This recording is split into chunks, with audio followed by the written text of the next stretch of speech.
Mic 1, mic 2, mic 3 எல்லாரும் வாங்கடாங்க. இதுல ஒண்ணும் குறைச்சல.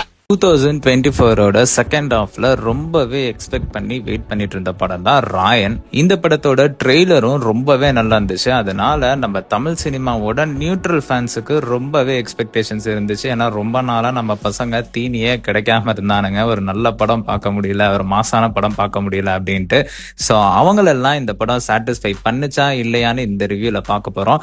அதுக்கு முன்னாடி இந்த வீடியோக்கு லைக் பண்ணிட்டு நம்ம சேனல்ல மறக்காம சப்ஸ்கிரைப் பண்ணிக்கோங்க. தனுஷோட ஃபேன்ஸ் இந்த படம் ரொம்பவே பிடிக்கும், நீங்க தாராளமா போய் பார்க்கலாம். அதுக்குன்னு அசுரன் மாதிரிலாம் எதிர்பார்த்துட்டு போயிடாதீங்க. ஏன்னா அதுல வந்து ஒரு ஸ்ட்ராங்கான எமோஷனலா கனெக்ட் ஆகிற மாதிரி ஒரு ஸ்டோரி இருந்துச்சு. பட் இதுல வந்து ஸ்டோரி ரொம்பவே வீக். பட் உங்க தலைவனை நல்லா மாசா பார்க்கணும், மாசா பார்த்தாலே போதும் அப்படின்னு உள்ளவங்களுக்குலாம் இது ரொம்பவே சாட்டிஸ்ஃபை பண்ணிடும். தாராளமா போய் நீங்க என்ஜாய் பண்ணலாம். ஓகே, இப்ப வந்து நியூட்ரல் ரிவ்யூக்குள்ள போவோம். படத்தை டெக்னிக்கல் பாயிண்ட் ஆஃப் வியூல பார்க்கும்போது ரொம்பவே பெர்ஃபெக்டா இருந்துச்சு. இந்த ஸ்டோரிக்கு எக்ஸாக்டா அந்த 2 hours 20 minutes அப்படிங்கிறது தான் ஒரு பெர்ஃபெக்டான ஒரு டைம் லென்த்தா இருந்திருக்கும். ஸோ அதை கரெக்டா கொடுத்திருக்காரு தனுஷ். ஸோ டைரக்டரா அவரோட வேலையை எல்லா பக்கமும் சூப்பராகவே பண்ணியிருக்காரு. ஏஆர் ரஹ்மான் இந்த படத்துக்கு ரொம்பவே சூப்பரா மியூசிக் போட்டிருக்காரு. நல்லா கிளாஸாவும் இருந்துச்சு, மாசாவும் இருந்துச்சு. ஒவ்வொரு சீனுக்கும் எந்த மாதிரி ஒரு மியூசிக் போட்டா பெர்ஃபெக்டா இருக்குமோ அந்த அளவுக்கு சூப்பரா இருந்துச்சு. அந்த கிளைமேக்ஸ்ல நம்ம ரொம்பவே எதிர்பார்க்கப்பட்ட அந்த பாட்டு வரும். ரொம்பவே ஒரு பெர்ஃபெக்டான டைமிங்ல ரொம்பவே சூப்பரா இருந்துச்சு. அவரோட வேலையை பெர்ஃபெக்டா பண்ணிட்டாரு. அவர் தான் இந்த படத்தோட பேக்போன். இந்த படத்தோட கதை தான் இந்த படத்தோட குறையா போயிடுச்சு. ஏன்னா அந்த அளவுக்கு ஒரு வீக்கான ஒரு ஸ்டோரி. இதை சத்தியமா நான் வந்து தனுஷ் கிட்ட இருந்து எக்ஸ்பெக்ட் பண்ணல. ஏன்னா அவர் நடிச்ச படங்கள்லாம் பாத்தீங்கன்னா அந்த ஸ்டோரி வந்து ரொம்ப ஸ்ட்ராங்கா இருக்கும், அதுக்கேற்ற மாதிரி ஒரு பெர்ஃபார்மன்ஸை போட்டு பிச்சு பின்னிருப்பாரு. பட் இதுல வந்துட்டு பெர்ஃபார்மன்ஸ் வைஸ் பக்காவா இருந்துச்சு. ஆனா ஸ்டோரி வந்து எமோஷனலா கனெக்டே ஆகல. அதாவது ரீசனபிளா இருக்கு, அந்த ஸ்டோரிக்கு இப்படிதான் நடந்தாதான் நல்லா இருக்கும் அப்படிங்கிறது ஓகே, கரெக்டா தான் இருக்கு.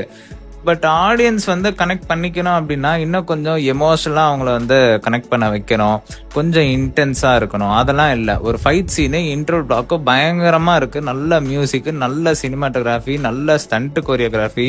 பட் வந்து கூஸ் பம்ஸே வரல. அசுரன்ல வந்து எப்படி இருக்கும் அந்த ஃபைட், 2-3 ஃபைட் இருக்கும், 2-3மே பயங்கரமா இருக்கும். ஏன் அப்படி பயங்கரமா இருக்கு அப்படின்னா அந்த இடத்துல அந்த ரீசன், அந்த கதை, அந்த எமோஷன் வந்து அந்த அளவுக்கு பெர்ஃபெக்டா இருந்துச்சு, ஆடியன்ஸ்னால கனெக்ட் பண்ணிக்க முடிஞ்சுச்சு.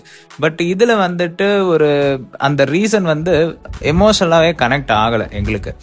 ஸோ இந்த மாதிரி சில விஷயங்கள், மெயினா அந்த ஸ்டோரி வந்து ஸ்ட்ராங்கா எமோஷனலா கனெக்ட் ஆகாம போனதுதான் இந்த படத்தோட ஒரு பெரிய மைனஸா போயிடுச்சு. நடிப்பு அரக்கன் அப்படின்னு பேர் வாங்கினா நம்ம எஸ்ஜே சூர்யாவை ஒழுங்காவே யூஸ் பண்ணாம போயிட்டாங்க. அது ஏன் அப்படின்னு தான் தெரியல. ஏன்னா இன்னும் ஒரு நல்ல இம்பாக்ட்ஃபுல்லான ஒரு ரோலை கொடுத்து அவரை வந்து பயங்கரமா காமிச்சிருந்திருக்கலாம். ஏன்னா அவரை பத்தி நம்ம எல்லாருக்குமே தெரியும் எப்படி நடிப்பாருன்னு. பட் அவருக்கு வந்து ஓரளவுக்கு ஒரு சட்டலான ஒரு வில்லன் ரோலை கொடுத்து முடிச்சு விட்டாங்க. ஸோ அது வந்து ரொம்பவே ஒரு டிசப்பாயின்மெண்டா போயிடுச்சு. படத்தோட ஃபர்ஸ்ட் ஹாஃப் பாத்தீங்கன்னா அவங்களோட அந்த ஃபேமிலி பாண்டிங் வந்து மக்களோட, அதாவது ஆடியன்ஸோட கனெக்ட் பண்ண வைக்கிறதுக்கு ரொம்பவே டைம் எடுத்துக்கிட்டாங்க. ஸோ எனக்கு என்னமோ ஃபர்ஸ்ட் ஹாஃப் 1 மணி நேரம் 10 நிமிஷமா இருந்தாலும் நான் வந்து என்னமோ 1.25 மணி நேரம் உட்காந்து இந்த மாதிரி இருந்துச்சு. சரி ஓகே செகண்ட் ஹாஃப் போலாம் அப்படின்னு இன்டர்வல் முடிச்சு போனேன். அப்படியே கதை ஆரம்பிச்சு டக்குன்னு போச்சு. ரொம்பவே பிடிச்சிருந்தது, கொஞ்சம் நல்லா இன்ட்ரெஸ்டிங்காகவும் போச்சு. ஆனா கிளைமேக்ஸ் வந்து ஒரு அவுடேட்டடான கிளைமேக்ஸ், ஒரு ட்விஸ்ட் எதுவுமே பெருசா இல்லாம முடிச்சு விட்டாங்க. இன்னொன்னு பாத்தீங்கன்னா செகண்ட் ஹாஃப்ல நடுவுல வர ஒரு பெரிய ட்விஸ்ட், அது ஆக்சுவலா பாத்தீங்கன்னா என்னால அக்செப்ட் பண்ணிக்க முடிஞ்சு. அது ரொம்பவே புதுசா இருக்கும். நம்ம இந்த மாதிரி சினிமால இது வரைக்கும் நம்ம தமிழ் சினிமால பாத்திருக்க மாட்டோம். பட் அது வந்து அது என்ன சொல்றது, சில பேர்னால அதை புரிஞ்சுக்க முடியும், சில பேருக்கு வந்து அது எப்படி இதெல்லாம் முடியும். நான் அந்த ட்விஸ்ட சொல்ல விரும்பல. இப்ப என் ஃப்ரெண்டுனால அதை சுத்தமா அக்செப்ட் பண்ணிக்கவே முடியல, பட் என்னால அக்செப்ட் பண்ணிக்க முடிஞ்சு. ஸோ இந்த மாதிரி ஃபீல் வந்து நிறைய பேத்துக்கு வர சான்சஸ் இருக்கும். ஸோ அதனால அவங்களுக்கு அந்த செகண்ட் ஹாஃப் பிடிக்காமையும் போகலாம். ஸோ எனிவே இந்த படத்தை பார்த்துட்டு வெளில வரும்போது ஓகே ஒன்ஸ் வாட்சபிள் இன் தியேட்டர் அப்படின்ற ஒரு வெர்டிக்டோட தான் நாங்க 2 பேரும் வெளில வந்தோம். அண்ட் இந்த படத்துக்கு எங்களோட ரேட்டிங் 3 out of 5. கண்டிப்பா நீங்க தியேட்டர்ல போய் பார்க்கலாம், உங்களுக்கு போர்லாம் அடிக்காது. பட் நீங்க எதிர்பார்த்த ஒரு அசுரனோ இல்ல கர்ணனோ இல்ல ஒரு வட சென்னையோ அந்த மாதிரி பார்த்த ஒரு ஃபீல் இருக்காது. ஏன்னா இந்த படத்துக்கு ஏ சர்டிபிகேட்லாம் கொடுத்ததுனால எல்லாருக்குமே ஒரு ரொம்ப எக்ஸ்பெக்டேஷன்ஸ் இருந்துச்சு.